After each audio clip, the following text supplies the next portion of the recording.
Welcome to Success Talks. As CEO and founder of Working Wardrobes, I call myself an accidental nonprofit leader. What started as just a one-time only event, a day of self-esteem for women in 1990, has become a fully operational nonprofit organization. Today, we serve over 5,000 men, women, young adults, and veterans every year with services that get them back into the workforce with success.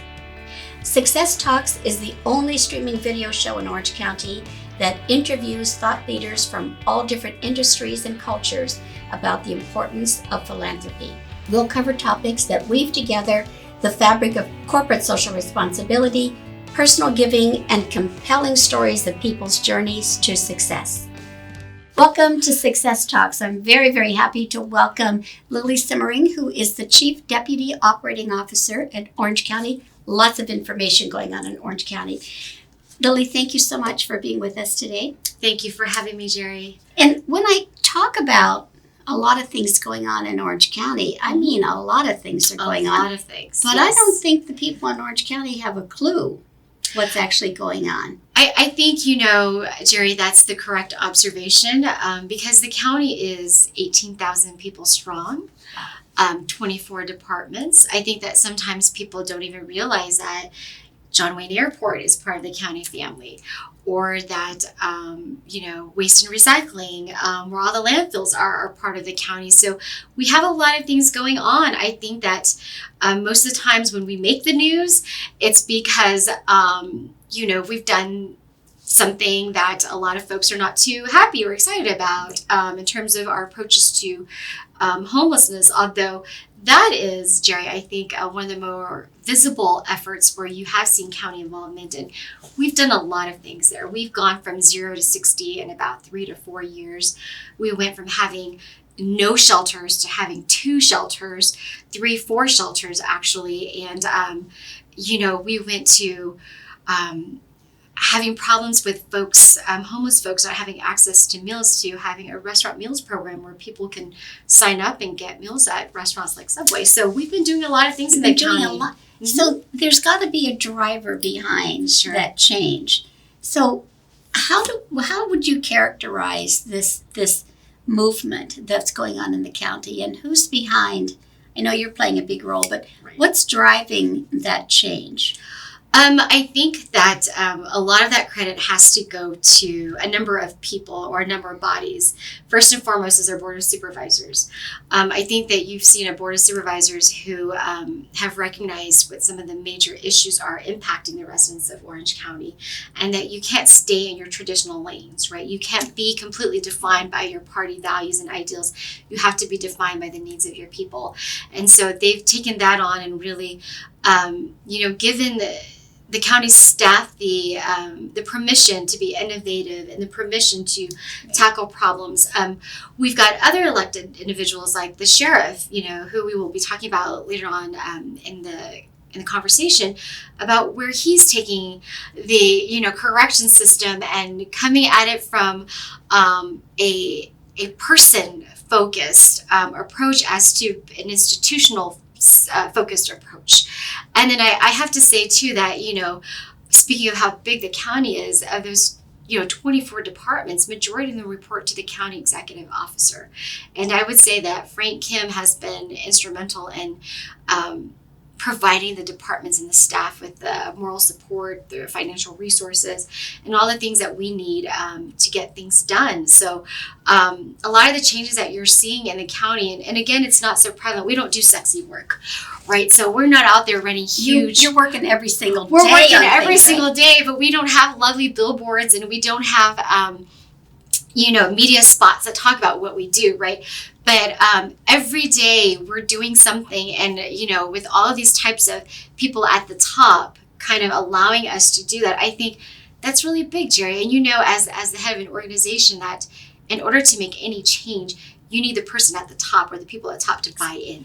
So here we've got Frank Kim at the top, and we should say he's an unsung hero, right? Because he operates in a huge field of employees and departments, and yet we don't hear much from Frank.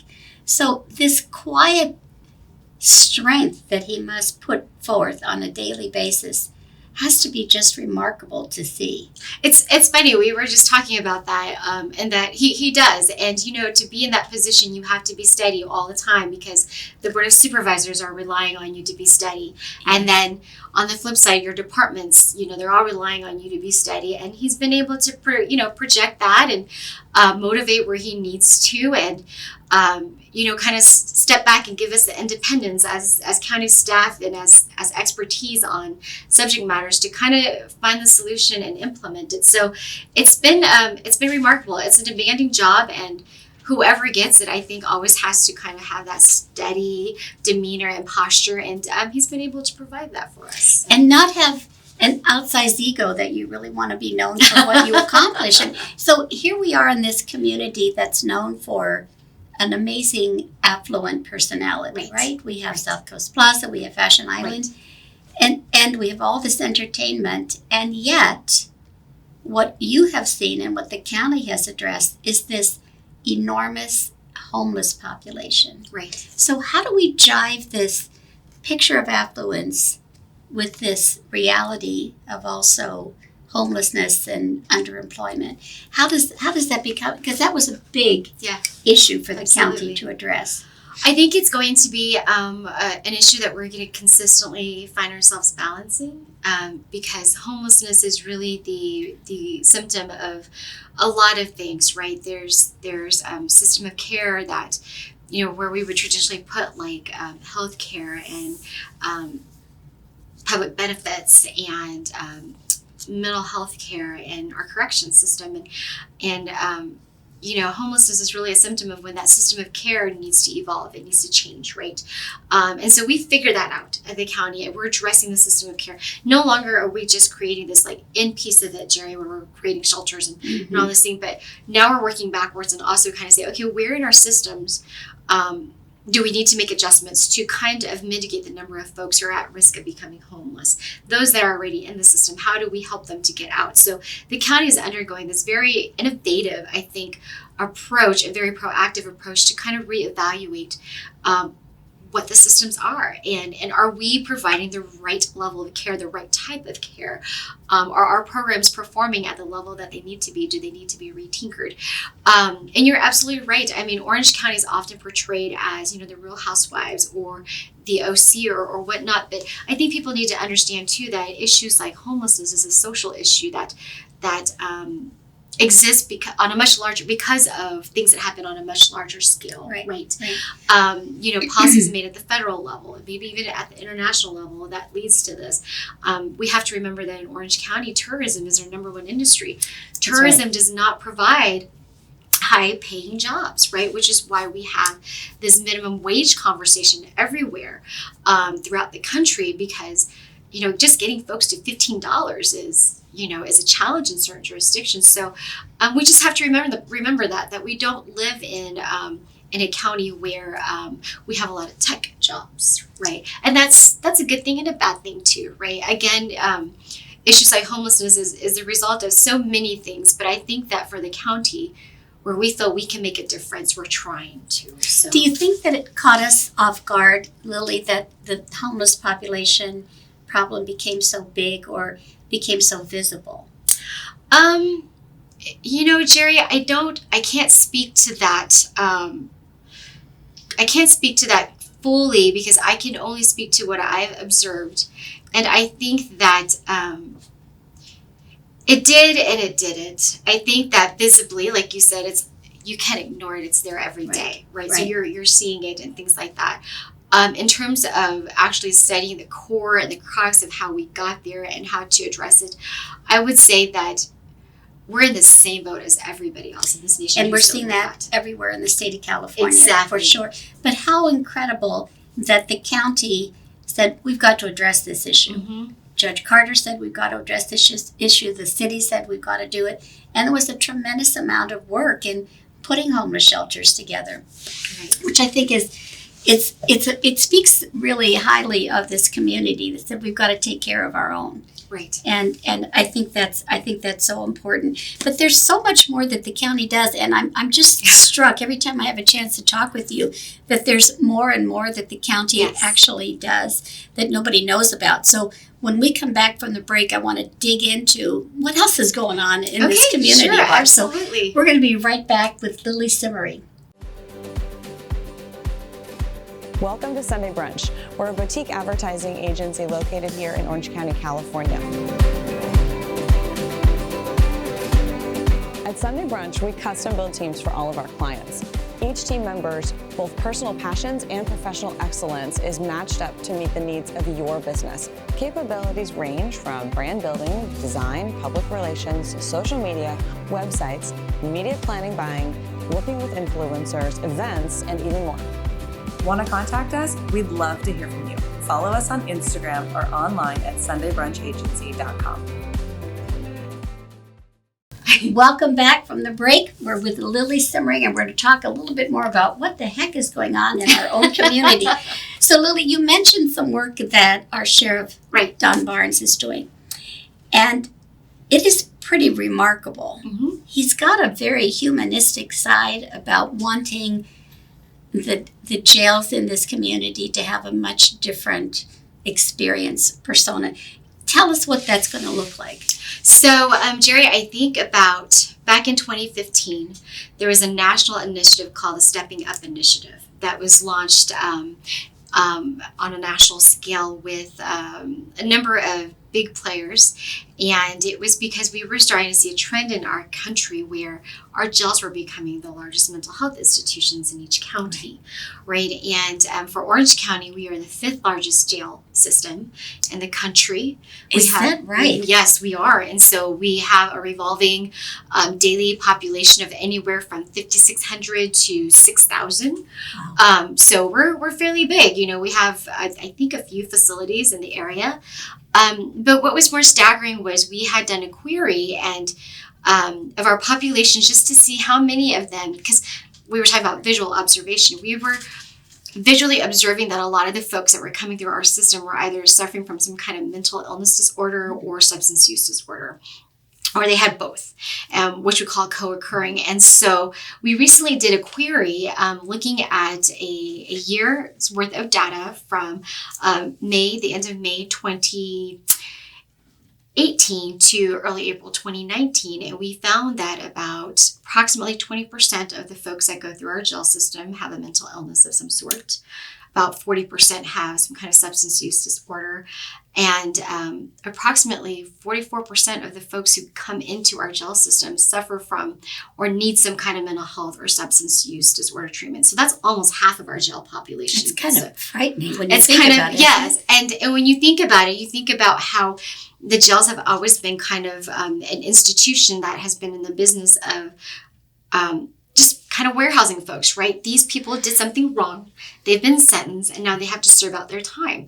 And then all of a sudden you have this population now that has evolved into one that has not only physical medical needs, but also have mental health needs and have substance use needs that need to be treated and addressed. And so between Sheriff Barnes and Supervisor Andrew Doe, who chairs our, I'm going to use an acronym here so folks can do their research and find it, but Supervisor Andrew Doe and Supervisor Doug Chafee co-chair, Supervisor Doe chairs at OCCJCCC, Supervisor Chafee is the vice chair.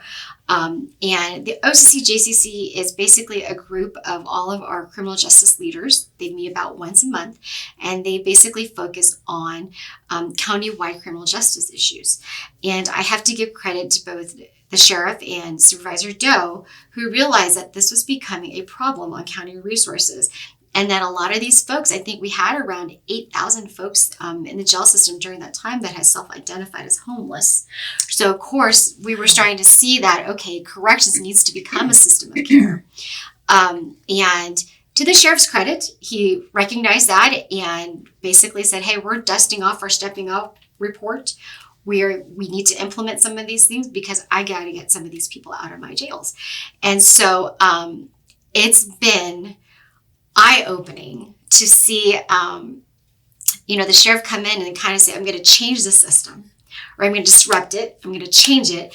My department now is also going to become somewhat of a pseudo care provider for these folks, right? We're going to look at how we bring in mental health treatment, substance use treatment. We're going to look at our vocational programs or our programming in the jails and make them, impactful on these people so that when they go out, they can find a job. They can actually get themselves on 2 feet again and not come back.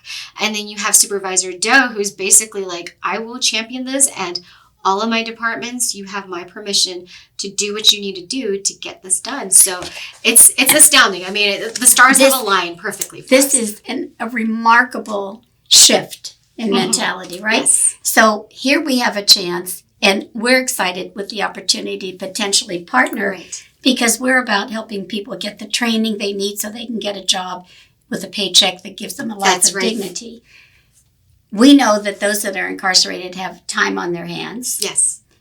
And we love the conversation about, can we put some training certifications inside Yes. while they're incarcerated? Right. So you've actually got a system. You've got somebody heading the system who's saying, I think that's a really good idea. Yes. It's breakthrough, isn't it, Lily? It's breakthrough because it's there is culture change happening within the sheriff's department, but because that culture change is happening in the sheriff's department, it's creating culture shift amongst all the other corrections institutions as well, right? The courts, probation, PD, DA. I mean, sometimes we sit there and we're looking at the DA and the PD. We're like, you two agree? Like traditionally, you two are supposed to be at odds with each other. But the reason why they agree is because, Jerri, they see the same problems, right? They're dealing with the same people, and they're seeing that these people are struggling with these things. And it's been very eye-opening for our human services departments, our healthcare agency, and our social services, our office of community resources, and so because they've always been in the business of caring for humans, right? Human services. But we're talking about a healthier community. That's in a way, right? We're talking about a community that is going to be more productive, more people that are going to be earning paychecks, that are paying taxes instead of going back into the system. And you've got this front row seat in seeing all this change take place.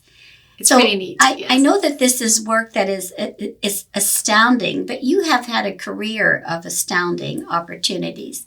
Just give us just like the highlights of Sure. who Lilly is. I mean, it's remarkable. I know your background, but Jerri. I want people to understand how this happens. So one of the many reasons I adore working wardrobes is because you're all in the business of workforce, employability, studying the market, and that's where I feel most comfortable. That's where I grew up in terms of my career. I've always worked in the government, except for an 18-month stint with Boeing in Seattle, which was a good sabbatical from public service, so I can see how the private sector works. But all of the government agencies I've ever worked in have, at the federal and international level, local level, have always been focused on economics. So I've never been the traditional government employee in terms of what I did. And so I've always been very much like, what's the market demand for this? What's the supply? How do we use this to strategize, opening markets in, Nigeria for U.S. pork, and, working with a lot of political folks. When I was in D.C., I worked with USDA's Foreign Agricultural Service, where I was the desk officer who oversaw first the strategy, the U.S. Food and Ag strategy for Sub-Saharan Africa. That's multiple countries, right? And then for our largest trading partner, Canada, which at the time was a $26 billion portfolio. And so to be able to sit there and work on that international level and to be able to prep the Secretary of Agriculture about what he should be saying with his counterparts in Canada or, in Kenya or where else, it was fascinating. It was a front row seat to seeing how work gets done at the international level. And then I had the chance to come down to the county level in Seattle, up in King County, and was appointed by the county CEO there to oversee and overhaul their local food system. And that was very economic based as well too, because my charge was twofold.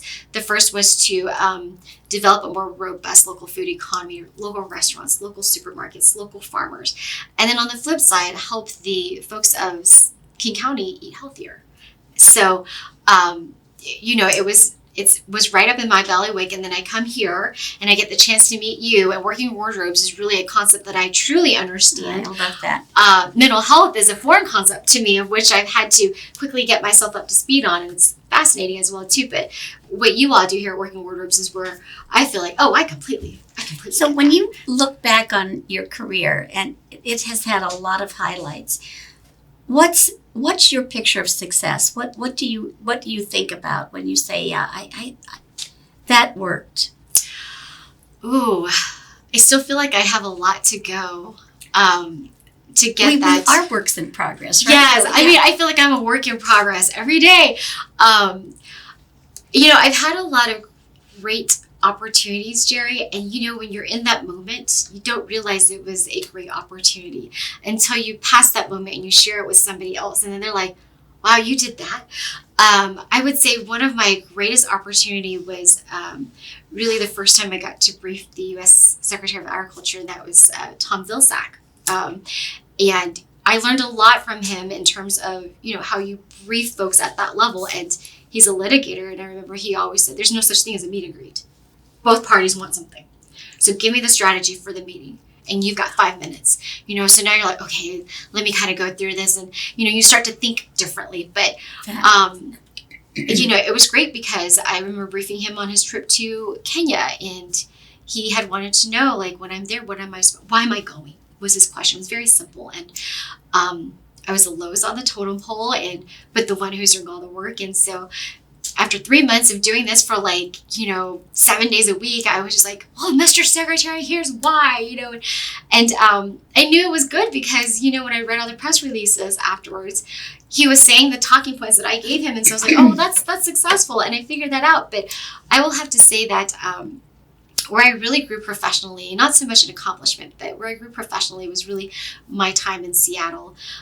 Both with Boeing and seeing how that private sector works, and then both with the county, because being able to lead my own initiative and realizing that all decisions were made by you and that you dealt with the consequences of your decision really forced me to grow a lot. Fantastic. So to date, those experiences have stood out in my mind, but I feel like I'm a work in progress. So I love that. We'll see what happens. Lilly, thank you for sharing what is happening in our own backyard and giving us sort of this insight into why we're creating a path for more people to be successful. Yes. It's a pleasure to have you here.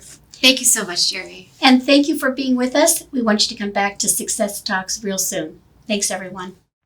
Thank you for joining us for this episode of Success Talks.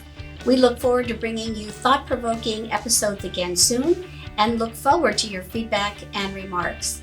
If you have any particular topic or person you'd like to have me interview, please reach out to us at Working Wardrobes 714-210-2460, and we'll be sure to put them on our show. Until next time, may you remember the power of a paycheck and that success talks.